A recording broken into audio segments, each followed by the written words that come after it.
بسم اللہ الرحمن الرحیم۔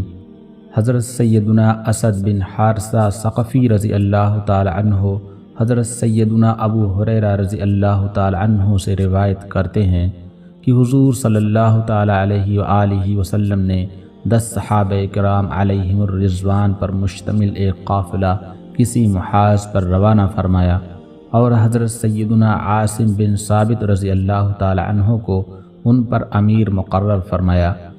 جب یہ حضرات اسفان اور مکہ مکرمہ کے درمیان واقع ایک وادی میں پہنچے تو قبیلہ حذیل کے کچھ لوگوں کو ان کی خبر ملی، لہٰذا 100 تیر اندازوں نے ان کا تعاقب شروع کر دیا۔ ایک جگہ صحابہ کرام علیہم الرضوان کا یہ قافلہ کھانے کے لیے ٹھہرا اور وہاں کھجوریں وغیرہ تناول فرمائیں، پھر آگے روانہ ہو گئے۔ جب یہ لوگ پیچھا کرتے ہوئے اس مقام پر پہنچے اور وہاں کھجوروں کی گٹھلیاں دیکھیں تو آپس میں کہنے لگے، یہ تو مکہ مکرمہ کی کھجوروں کی گٹھلیاں ہیں، انہیں ڈھونڈو، وہ ضرور کہیں آس پاس ہی موجود ہوں گے۔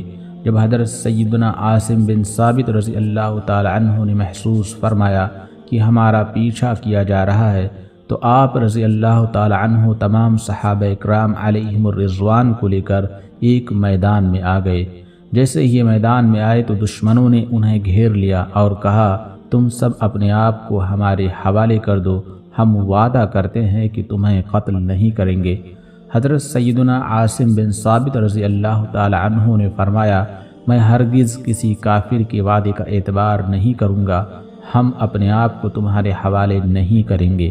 جب دشمنوں نے یہ سنا تو ان پر تیروں کی بارش کر دی۔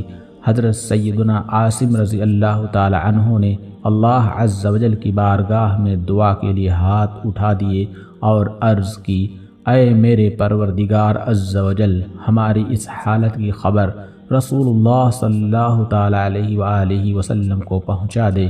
ابھی آپ رضی اللہ تعالی عنہ مصروف دعا ہی تھے کہ ان ظالموں نے آپ رضی اللہ تعالی عنہ کو تیر مار مار کر شہید کر دیا، اور اسی طرح اور صحابہ کرام علیہم الرضوان کو بھی شہید کرتے رہے۔ جب آخر میں صرف حضرت سیدنا خبیب، حضرت سیدنا زید بن ثابت اور ایک اور صحابی رضی اللہ تعالی عنہم باقی رہ گئے تو انہوں نے اپنے آپ کو ان کے حوالے کر دیا۔ کفار نے دیکھ کر فوراً ان سے تلواریں چھین لی اور انہیں گھیرے میں لے لیا اور زد و کوب کرنے لگے۔ یہ دیکھ کر ان میں سے ایک صحابی رضی اللہ تعالی عنہ نے کہا، خدا عز و جل کی قسم، یہ تمہاری پہلی بدعہدی ہے، اب میں ہرگز تمہارے وعدے پر اعتبار نہ کروں گا اور تمہارے ساتھ نہ جاؤں گا۔ یہ سن کر کفار نے انہیں گھسیٹنا شروع کر دیا، انہوں نے مزاحمت کی اور ان کے ساتھ جانے سے انکار کیا تو ظالموں نے انہیں بھی شہید کر دیا۔ پھر وہ حضرت سیدنا خبیب اور حضرت سیدنا زید بن ثابت رضی اللہ تعالی عنہما کو مکہ مکرمہ لے کر گئے اور انہیں وہاں فروخت کر دیا۔ یہ واقعہ غزوہ بدر کے بعد پیش آیا۔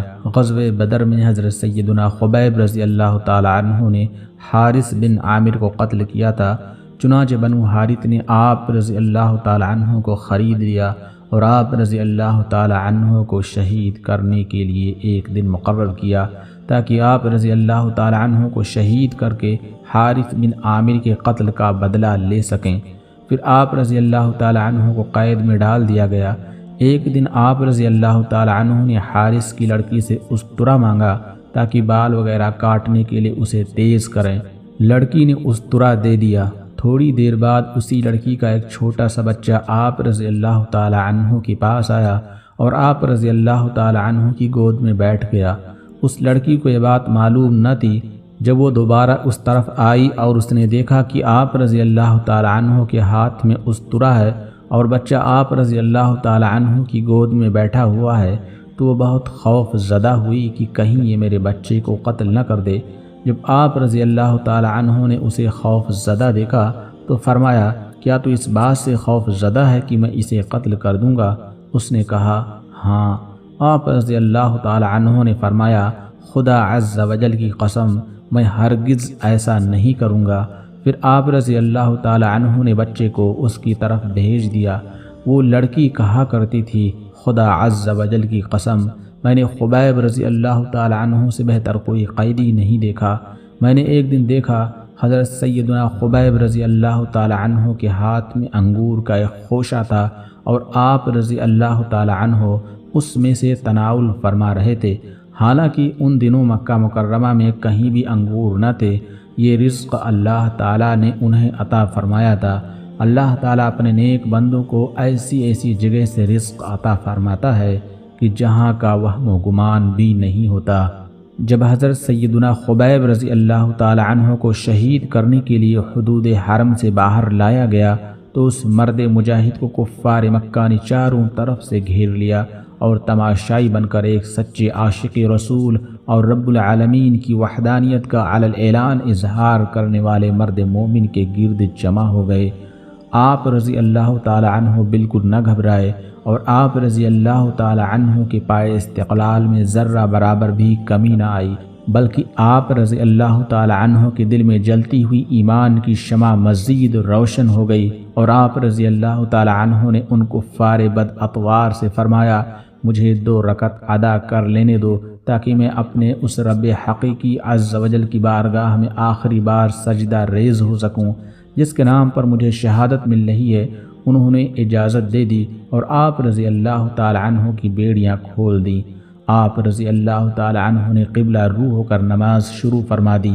آپ رضی اللہ تعالی عنہ نے بڑے اطمینان سے نماز ادا کی، پھر کفار سے مخاطب ہو کر ارشاد فرمایا، اگر مجھے اس بات کا احساس نہ ہوتا کہ میری طویل نماز سے شاید تم یہ سمجھنے لگو کہ میں موت کے خوف سے نماز لمبی کر رہا ہوں تو میں بہت خشوع و خضوع سے نماز پڑھتا اور اپنے رب عز و جل کی بارگاہ میں خوب طویل سجدے کرتا۔ پھر ان ظالموں نے آپ رضی اللہ تعالی عنہ کو کھجور کے ایک تنے کے ساتھ باندھ دیا۔